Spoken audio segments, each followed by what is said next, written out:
ارشاد فرمائی تھی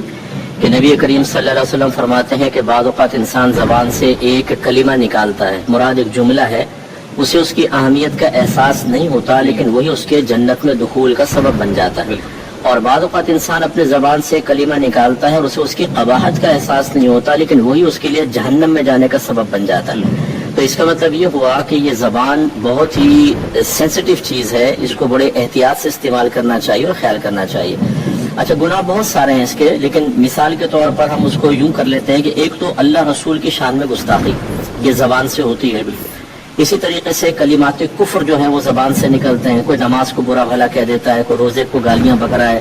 کوئی گرمی کو گالیاں بک دیتا ہے، کوئی زمانے کو گالی بکتا ہے، حالانکہ اللہ تعالیٰ نے ارشاد فرمایا کہ زمانے کو گالی نہ بکو کیونکہ زمانہ تو میں ہوں، یعنی میں اس کا خالق مالک ہوں، میں ہی رات دن کو تبدیل کرتا ہوں، یعنی بنایا ہوا نظام ہے، تو گویا کہ زمانے کو گالی دینا گویا کہ اللہ تبارک و تعالیٰ کو گالی دینا ہے۔ تو یہی وہ زبان ہے جس سے ماں باپ کی شان میں گستاخی ہوتی ہے، جو اللہ نے منع فرمایا کہ فلا تقل لهما اف ولا تنهرهما،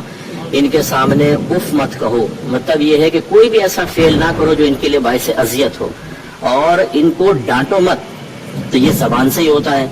باپ ماں اتنی خدمت کرتے ہیں بچوں کی جو بعض اوقات خود ماں باپ کو یاد نہیں رہتی، بچپن سے پالتے ہیں تو بھول جاتے ہیں، لیکن اتنی خدمت کی ہوتی ہے، اور جوان ہو کے وہی بیٹا باپ کے سینے پہ چڑھ کے کہہ رہا ہوتا ہے آپ نے میرے لیے کیا کیا ہے۔ بس یہ ایک جملہ اگر اس کو علیحدہ ہٹا کر دیکھیں، آپ نے میرے لیے کیا کیا ہے، اس میں بظاہر کوئی بدتمیزی وہ تو فوش چیز تو نہیں ہے، لیکن جب یہ باپ کے خلاف استعمال کرتا ہے، اس کے دل کے ٹکڑے ٹکڑے کر دیتا ہے، اس وقت اللہ کا غضب اس کے اوپر نازل ہوتا ہے، اور اگر توبہ نہ کرے تو جہنم میں داخلہ ملے گا۔ اسی طریقے سے یہ جیسے ابھی مفتی صاحب نے ارشاد فرمایا کہ غیبت ہے، چغلی ہے، تانا بہتان، ہماری بہنیں خاص طور پہ یاد رکھیں، یہ آتے ہوئے ایک تانا مارا ادھر کو نکل گئی، پھر ایک تانا مارا ادھر کو نکل گئی۔ اگر خاندان میں کسی کا گناہ معروف ہو گیا اور وہ تائب ہو چکا ہے، اس کے باوجود جب موقع ملے گا اس کو شرم و عار دلائیں گے، حالانکہ نبی کریم صلی اللہ علیہ وسلم نے فرمایا کہ جو کسی گناہ پر توبہ کرنے والے کو